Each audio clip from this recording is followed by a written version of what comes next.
नमस्कार। जैसे कि सभी लोगों को इस चीज़ से पता है कि आजकल गर्मी का सीजन है और काफ़ी जो विभिन्न लोग हैं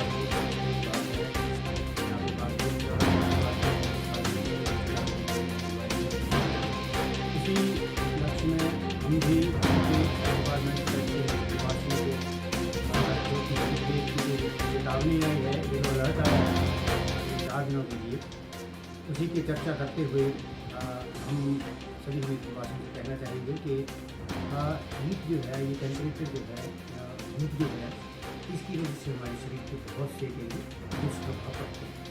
जब कोई भी व्यक्ति लंबे समय तक धूप में जाता है, धूप में काम करता है, या कई लोग घर ऐसी जगह है वहाँ के वेंटिलेशन में हवा नहीं आ पाती है, डायरेक्ट सनलाइट होती है, उस स्थिति में शरीर पे इस पर दुष्प्रभाव पड़ने लगते हैं।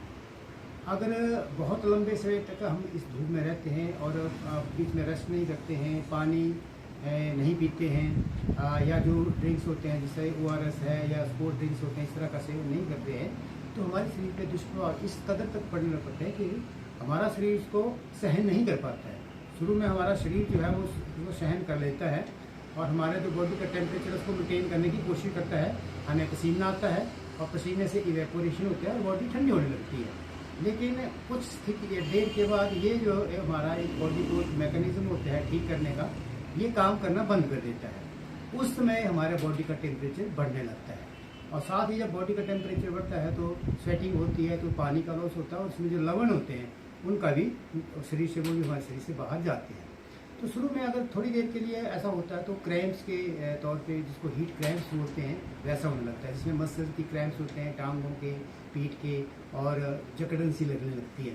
वो एक शुरू की स्थिति है, वो बिल्कुल इनिशियल है। उस स्थिति में अगर उस व्यक्ति को रेस्ट कराएं और हल्का उस पार्ट को हम रिलैक्स करें तो उसी स्थिति में ठीक हो जाता है और कुछ ही घंटों बाद नॉर्मल स्थिति में आ जाता है। लेकिन इससे अगली स्टेज आती है फिर हीट एग्जॉशन। इनके लंबे समय तक अगर जो लवण कभी हो जाती है, पानी के साथ साथ अगर लवण जो हमारे शरीर में होते हैं, सोडियम क्लोराइड है, पोटाशियम है, कैल्शियम है, इस तरह के जो लवण है उनका लॉस भी होता है। उस स्थिति में फिर हमारे जो शरीर के विभिन्न अंग हैं, सबसे ज़्यादा पहले हमारे शरीर पे जो ब्रेन है, दिमाग है, उस पर असर होने लगता है।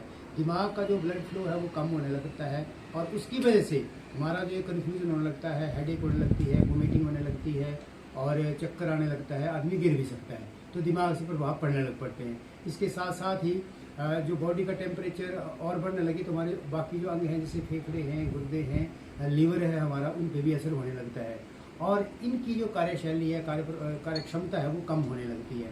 और अगर हीट एग्जॉशन जो होती है, इस स्टेज से अगले निकल जाए, हम हीट ट्रीट करते हैं इसको, तो हीट जिसको हम स्ट्रोक बोलते हैं, उस स्थिति में चला जाता है। हीट स्ट्रोक में जो है वो BP भी कम होने लगता है, पल्स तेज हो जाती है, ब्लड वॉल्यूम हमारा बढ़ जाता है और दौरे पड़ सकते हैं, आदमी को अनकॉन्शियस हो सकता है आदमी। और अगर इसका ट्रीटमेंट ढंग से नहीं किया जाए तो उस आदमी की, व्यक्ति की मृत्यु भी हो सकती है। खासकर ये बात देखेंगे है कि जो हमारे बूढ़े हैं, बच्चे हैं, प्रेग्नेंट लेडी हैं, या जो लोग भी कोमॉर्बिड हैं और बीमारी से ग्रसित, हार्ट डिजीज है, डायबिटीज़ है, उन लोगों पे धूप का या गर्मी का प्रभाव ज़्यादा पड़ता है। तो इन लोगों को विशेष हमें ध्यान रखना होगा। और अगर ऐसी स्थिति आती है जो हमने लक्षण बताए इस तरह की, और बॉडी टेम्परेचर जो स्ट्रोक में 40 डिग्री सेंटीग्रेड से बढ़ जाता है, जबकि हमारी नॉर्मल बॉडी टेम्परेचर है वो 37 डिग्री सेंटीग्रेड होता है। तो जैसे ही टेम्परेचर बढ़ेगा तो हमारे जो विभिन्न अंग हैं वो काम करना बंद कर देंगे, उनमें जो है सोजिश आने लग पड़ती है। जैसे मैंने कहा, ब्रेन भी काम करेगा, हार्ट भी आपका कम काम करने लगा। किसी को हार्ट की पहले बीमारी है तो उसको हार्ट अटैक हो सकता है, स्ट्रोक हो सकता है, फेफड़ों काम करने बंद करते हैं, हवा नहीं जाती है, ऑक्सीजन नहीं जाती है, और एक जैसे फेफड़ों में सोजिश आने लगती है, पानी भर सकता है।